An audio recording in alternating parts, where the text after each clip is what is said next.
సిలువలో మరణిస్తూ చివరిసారిగా మరణిస్తూ 7 మాటలు పలికారు. ఆ మాటల్లో ఈరోజు 3వ మాటను మీతో పంచుకోవాలని ఆశిస్తున్నాను. 3వ మాట యోహాను సువార్త 19వ అధ్యాయం 25, 26, 27 వచనం. ఆయన తల్లియు ఆయన తల్లి సహోదరియు క్లాప వారైన మరియు మగ్దలేని మరియు యేసు శిలువ యొద్ద నిలిచింది. యేసు తన తల్లియు తను ప్రేమించిన శిష్యులను దగ్గర నిల్చుండేట్టు చూసి, అమ్మ, ఇదిగో నీ కుమారుడు, తన తల్లితో ఇలా చెప్పాను. తరువాత శిష్యుని చూసి, ఇదిగో నీ తల్లి అని చెప్పాను. ఆ గడియ నుండి ఆయన శిష్యుడు ఆమెను తన ఎంత చేర్చుకోను.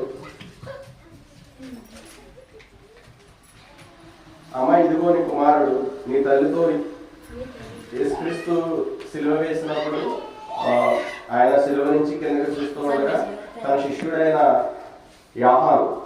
యోహాను చూసి, అలాగే తల్లి మరియను చూసి, తల్లి, అమ్మ, నీ కుమారుడిదిగో అని యోహాను శిష్యుడు ఒకటైన యోహానుకి చూపించారు. అలాగే యోహాను కూడా తన తల్లిని చూపించి నీ తల్లి ఇదిగోని తను అప్పగించారు. ఈ మాట ఏంటంటే, దేవుని బంధించిన తర్వాత శిష్యులందరూ చెదిరిపోయారు. యేసు ప్రభువుని బంధించిన తర్వాత యేసు సిలువ వేసే సమయంలో శిష్యుడైన యోహాను మాత్రం తన బలవంతుడు బంధించినప్పుడు శిష్యులందరూ వెళ్ళిపోయినప్పుడు ఒక శిష్యుడైన యోహాను మాత్రం అక్కడే ఉండిపోయాడు. యేసు ప్రభు సిలువ వేసిన దగ్గర ఉండిపోయాడు. ఆ సమయంలో యేసు తన తల్లిని ప్రేమించిన వాడు కాబట్టి తన తల్లి క్షేమం వరకు శిష్యునికి అప్పగించాడు. ఇందులో మాట ఏంటంటే, ఆ మాట ఎందుకు చెప్పాడంటే, తల్లిని ప్రేమించాడు దేవుడు. తల్లిని ప్రేమించాడు కాబట్టి తన బాధ్యత, అంటే నేను చనిపోతున్నాను, నా తల్లి బాధ్యత అప్పచెప్పాలన్న ఉద్దేశంతో తన శిష్యుల్లో ఒకరైన యోహానుకు ఇదిగో తల్లి బాధ్యతను తనకు అప్పగించాడు దేవుడు.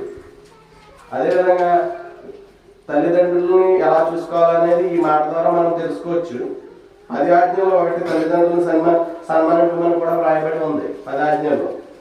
అలాగే యేసు ఆజ్ఞల్లో నెరవేర్చినట్టు ఈ 10 ఆజ్ఞలు కూడా ఇందులో సన్మానించినట్టు రాయబడి ఉంది.